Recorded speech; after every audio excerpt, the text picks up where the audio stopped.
ഈശോ മിശിഹായ്ക്ക് സ്തുതിയായിരിക്കട്ടെ. പ്രിയ കൂട്ടുകാരെ, ജീവിതത്തിൽ എപ്പോഴും തടസ്സങ്ങളാണ്. എന്തോരം പ്രാർത്ഥിച്ചിട്ടും ഒന്നും അങ്ങ് നടക്കണില്ല. ഇങ്ങനെ എപ്പോഴും നിരാശ മനസ്സിൽ കടന്നുകൂടുന്ന മനുഷ്യരുണ്ട്. ഈ സഹോദരി പറയുന്ന പ്രാർത്ഥനകളൊക്കെ ഞാൻ ചൊല്ലാറുണ്ട്. എന്നിട്ടും അനുഗ്രഹങ്ങളൊന്നും എനിക്ക് കിട്ടുന്നില്ല എന്ന് പറയുന്നവരെയും ഞാൻ കണ്ടിട്ടുണ്ട്. നിങ്ങൾ ഒരു കാര്യത്തിന് വേണ്ടി ഒരുപാട് പ്രാർത്ഥിച്ച് കാത്തിരിക്കുന്നുണ്ടെങ്കിൽ, എന്നിട്ടും നിങ്ങൾക്ക് തടസ്സങ്ങളും കാലതാമസവും ആ മേഖലയുടെ മേലെ ഉണ്ടാകുമ്പോൾ, പ്രിയ ദൈവമക്കളെ, നിങ്ങൾ വിചാരിക്കരുത് എല്ലാ വഴിയും അടഞ്ഞുവെന്ന്. ഒരു കാര്യം പറയട്ടെ, കുറച്ച് കാലതാമസമൊക്കെ ഉണ്ടാകുന്നത് നല്ലതാന്നേ. കാരണം എന്താണെന്നറിയാമോ? നല്ലത് നിങ്ങളെ കാത്തിരിപ്പുണ്ട്. ഏറ്റവും ബെസ്റ്റായിട്ടുള്ളത് നിങ്ങൾക്ക് കിട്ടണമെങ്കിൽ കുറച്ച് വെയിറ്റ് ചെയ്യണം.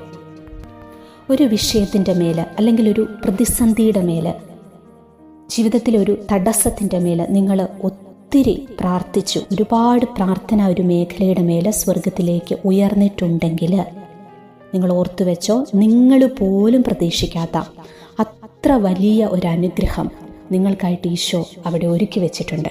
നിങ്ങൾ ഈ വീഡിയോ കേട്ട് വരുമ്പോൾ നിങ്ങൾക്കത് മനസ്സിലാകും.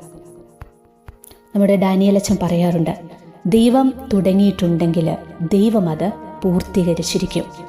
അതിനിടയ്ക്ക് കാറ്റടിക്കും, കോളുണ്ടാകും, കടലിരമ്പും, കപ്പലിതാ മുങ്ങുന്നു എന്നൊക്കെ തോന്നും. പക്ഷേ ഒരു കാര്യം ഓർത്തു വെച്ചോ, നിന്നെ ദൈവം ഇതിൻ്റെ അകത്ത്, ഈ കപ്പലിൻ്റെ അകത്ത് കയറ്റിയിട്ടുണ്ടെങ്കിൽ അക്കരെ എത്തിച്ചിരിക്കും. ദൈവം അതിന് ബാധ്യസ്ഥനാണ്. നിന്നെ അക്കരെ എത്തിക്കാൻ ദൈവം ബാധ്യസ്ഥനാണ്. അതിൻ്റെ പൂർണ്ണ ഉത്തരവാദിത്തം ദൈവത്തിനാണ്. അതുകൊണ്ട് മടുപ്പില്ലാതെ നമ്മൾ പ്രാർത്ഥിക്കണം. മടുപ്പില്ലാതെ പ്രാർത്ഥിച്ച് ക്ഷമയോടെ കാത്തിരുന്ന അനുഗ്രഹം പ്രാപിച്ച ഒരുപാട് പേരുടെ ജീവിതം എനിക്കറിയാം. അതുകൊണ്ട് വീണ്ടും പറയാൻ ഞാൻ ആഗ്രഹിക്കുകയാണ്, മടുപ്പില്ലാതെ നിങ്ങൾ പ്രാർത്ഥിക്കണം. നിരാശയും മടുപ്പൊക്കെ നമ്മുടെ ജീവിതത്തിലോട്ട് കൊണ്ടുവരുന്നത് ആരാണെന്നോ? സാത്താനാണ്. സാത്താൻ്റെ മുൻപിൽ നമ്മൾ ഒരിക്കലും തോറ്റുപോകരുത്, തോറ്റുകൊടുക്കരുത്. പ്രാർത്ഥിക്കണം. ഒരു നാൾ ആ പ്രാർത്ഥനയ്ക്ക് ഉത്തരം ലഭിക്കും. ജീവിതത്തിലെ തടസ്സങ്ങളെയൊക്കെ എടുത്തു മാറ്റാൻ ഏറ്റവും ശക്തിയുള്ള ഒരു പ്രാർത്ഥനയായിട്ട് നമ്മുടെ ധ്യാന ഗുരുക്കന്മാരായ അച്ഛന്മാരൊക്കെ പറഞ്ഞു കേട്ടിട്ടുള്ള ഒരു പ്രാർത്ഥനയാണ് വിശ്വാസ പ്രമാണം. എന്നെ കേട്ടുകൊണ്ടിരിക്കുന്ന എല്ലാവർക്കും അറിയാവുന്ന പ്രാർത്ഥന, എല്ലാവരും ചൊല്ലാറുള്ള പ്രാർത്ഥനയാണ് വിശ്വാസ പ്രമാണം. സഭ പഠിപ്പിക്കുന്ന ഏറ്റവും വലിയ ബന്ധന പ്രാർത്ഥനയാണ് വിശ്വാസ പ്രമാണം. പ്രലോഭനങ്ങളിൽ നിന്ന് വേഗം രക്ഷപ്പെടാൻ സാധിക്കുന്ന ഒരു അത്ഭുത പ്രാർത്ഥനയാണിതെന്ന് മനസ്സിലാക്കുക. പ്രഭാതത്തിൽ ഉണർന്നാൽ 33 വിശ്വാസ പ്രമാണം ചൊല്ലുന്നത് എല്ലാ ബന്ധനങ്ങളും കെട്ടുകളും അഴിഞ്ഞു പോകുവാൻ ഇടയാക്കും എന്നാണ് പറയുന്നത്. വിശ്വാസ പ്രമാണം ചൊല്ലുന്നത് വഴി പൈശാചിക ആക്രമണങ്ങളൊക്കെ തടയപ്പെടുന്നു. വിശ്വാസ പ്രമാണം ചൊല്ലുന്നത് വഴി തടസ്സങ്ങൾ മാറുവാനായിട്ട് ഇടയാകും. ഭയം തോന്നുന്ന സമയങ്ങളിൽ വിശ്വാസ പ്രമാണം ചൊല്ലുന്നത് ഒത്തിരി നല്ലതാണ്. പെട്ടെന്ന് ഭയം ഇല്ലാതാകും. അതുപോലെ സ്ഥിരമായിട്ട് വിശ്വാസ പ്രമാണം ചൊല്ലുന്ന വ്യക്തികൾക്ക് പ്രാർത്ഥനാ ജീവിതത്തിൽ കൂടുതൽ ആഴപ്പെടാനും ദൈവാനുഗ്രഹം കൂടുതൽ എളുപ്പത്തിൽ സാധ്യമാക്കാനും കഴിയുമെന്നാണ് പറയുന്നത്. കുറച്ച് ദിവസം മുമ്പേ ഒരു സഹോദരി എന്നോട് പങ്കുവെച്ചൊരു കാര്യം ഞാൻ നിങ്ങളോട് പറയാം. കഴിഞ്ഞ ഒരു 6 വർഷമായിട്ട് ഒരു വീട് പണിയാനായിട്ട് ഈ സഹോദരി ആഗ്രഹിക്കുന്നുണ്ടായിരുന്നു. വലിയ തടസ്സങ്ങളാണ്. എങ്ങനെയെങ്കിലുമൊക്കെ വീട് പണിയാനുള്ള പൈസ സ്വരുക്കൂട്ടി അത് റെഡിയാക്കി വരുമ്പോഴത്തേക്കും വീട് പണി ഇതാ സ്റ്റാർട്ട് ചെയ്യാൻ പോകുന്നു എന്നൊരവസ്ഥയിലേക്ക് എത്തുമ്പോഴേക്കും അതിനെ മുടക്കുന്ന വിധത്തിൽ വിപരീതമായിട്ട് എന്തെങ്കിലുമൊക്കെ ജീവിതത്തിലേക്ക് വന്നു ചേരും.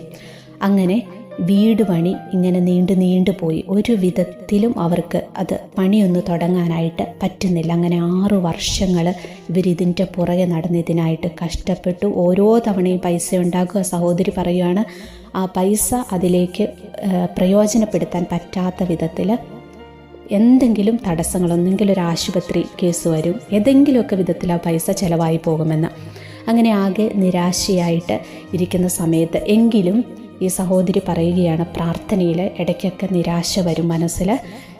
എനിക്ക് മാത്രം എന്താണ് ഇങ്ങനെ, ഇത്രയേറെ പ്രാർത്ഥിച്ചിട്ടും എന്താണ് ഇത്രയേറെ തടസ്സങ്ങളെന്നൊക്കെ വിചാരിക്കും. എങ്കിൽ പോലും ഒരിക്കലും പ്രാർത്ഥന മുടക്കിയിട്ടില്ല എന്ന്. അങ്ങനെ ഒരിക്കൽ തൻ്റെ സങ്കടം ഒരു വൈദികനോട് പങ്കുവച്ചപ്പോൾ ആ അച്ഛൻ പറഞ്ഞു കൊടുത്തു, ദിവസവും രാവിലെ ഉണർന്നാൽ ഒരു 33 വിശ്വാസ പ്രമാണം മുട്ടിന്മേൽ നിന്നൊന്ന് പ്രാർത്ഥിക്ക്. ഒരു 3 മാസം തുടർച്ചയായിട്ട് ഈ ഒരു നിയോഗത്തിന് വേണ്ടി പ്രാർത്ഥിച്ച് എത്രയും വേഗം ഈ തടസ്സങ്ങൾ മാറി ദൈവം നിൻ്റെ മുൻപിൽ ഒരു വഴി തുറക്കുമെന്ന് ആ വൈദികൻ പറഞ്ഞു. ആ സഹോദരി ആ വൈദികൻ്റെ വാക്കുകളെ വിശ്വസിച്ച് ഏറ്റെടുത്തു. അപ്രകാരം പ്രാർത്ഥിക്കാൻ തുടങ്ങി. 3 മാസം തികയും മുമ്പ് ആ സഹോദരി പറയുകയാണ്, ദൈവം തടസ്സങ്ങളെല്ലാം മാറ്റി അത്ഭുതകരമായി അവരുടെ ജീവിതത്തിൽ ഇടപെട്ടു. ഇന്നവർ വീട് പണി തുടങ്ങാനുള്ള ആദ്യഘട്ടം പൂർത്തിയാക്കി കഴിഞ്ഞു. അവർ ആഗ്രഹിച്ചതിലും മനോഹരമായ ഒരു വീടിൻ്റെ പ്ലാനാണ് വരച്ചിരിക്കുന്നത്. സ്വപ്നം പോലും കാണാൻ പറ്റാത്ത വിധത്തിലുള്ള അത്രയും മനോഹരമായ ഒരു വീട് പണിയാനുള്ള അവസരം ഈശോ അവർക്ക് ഒരുക്കി കൊടുത്തു. നോക്കിക്കേ, ഈ ഒരു കാര്യത്തിനായി പ്രാർത്ഥിച്ചത് 1-2 ദിവസമാണോ, 1-2 വർഷമാണോ? അല്ല, നീണ്ട 6 വർഷങ്ങളുടെ കാത്തിരിപ്പുണ്ട്. നീണ്ട 6 വർഷത്തെ പ്രാർത്ഥന ഉണ്ട്. ഈ ഒരു കാര്യത്തിന് വേണ്ടി എന്തുമാത്രം പ്രാർത്ഥനകളാണ് അവർ സ്വർഗത്തിലേക്ക് ഉയർത്തിയത്. ദൈവം ഒരു അനുഗ്രഹം കൊടുക്കുമ്പോൾ കണ്ടോ, ആഗ്രഹിച്ചതിലും ഏറ്റവും ശ്രേഷ്ഠമായിട്ടുള്ളത്. അതാണ് ഞാൻ ആദ്യം നിങ്ങളോട് പറഞ്ഞത്. തടസ്സവും കാലതാമസവും ഒക്കെ ഉണ്ടാകുമ്പം വിഷമിക്കേണ്ട. ഏറ്റവും ബെസ്റ്റായിട്ടുള്ളത് നിങ്ങൾക്ക് കിട്ടണമെങ്കിൽ കുറച്ച് വെയിറ്റ് ചെയ്യണമെന്ന് പറഞ്ഞത് അതുകൊണ്ടാണ്. അതുകൊണ്ട് നമുക്ക് പ്രാർത്ഥിക്കാം, ക്ഷമയോടെ കാത്തിരിക്കാം, ഈശോയുടെ സമയത്തിനായിട്ട് കാത്തിരിക്കാം. ഈശോ നിങ്ങളെല്ലാവരെയും അനുഗ്രഹിക്കട്ടെ.